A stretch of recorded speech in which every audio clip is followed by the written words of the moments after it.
மேல இந்த ஆலவட்சம் வித்தியாசமா இருக்கும். அபூர்வ திருக்கோலம் பேரு. எல்லா கோவிலும் தட்சிணாமூர்த்தி கால் மேல போட்டிருக்காரு. இந்த காலை மடிச்சிட்டு இருக்காரு பாருங்க. இந்த கீழ முனிவர் எல்லாம் சாப மோச்சனம் பெற்று மான் நாகமா இருப்பாப்ல. ஒரு காதல குண்டலம், ஒரு காதல குண்டலம் இல்ல. இந்த கையில ருத்ராட்ச மாலை, அக்னி ஜுவாலை, மேல ஆலவட்ச மரம் வித்தியாசமா இருக்கும். அபூர்வ திருக்கோல தட்சிணாமூர்த்தி. கல்லால மரம் வித்தியாசமா இருக்கும் பாருங்க. ஆமாங்க.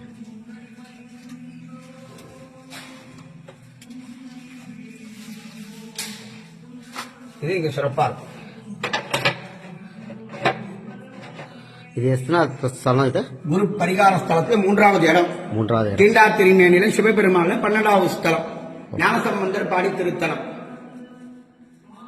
பார்த்துக்கு மக்களே, இதுதான் நாங்கள் இன்னைக்கு வேலைக்கிழமை தக்கோல வந்தோம். அப்படியே குரு பகவானை தரிசனம் பண்ணோம். இது தட்சிணாமூர்த்தியின் 3வது ஸ்தலம். குரு பகவான் அபூர்வ திருக்கோயில் அபூர்வ திருக்கோயில் தட்சிணாமூர்த்தி. ஓகேங்களா? இந்த பாக்கியம் நானும் கிடச்சிது. இந்த பாக்கியம் உங்களுக்கு கிடைக்கணுன்ட்டு எல்லாம் இல்லை சிவபெருமானே நான் நினைக்கிறேன். நன்றி மக்களே, நன்றி. ரொம்ப அபூர்வமாக இருக்குது பார்க்கும்போது.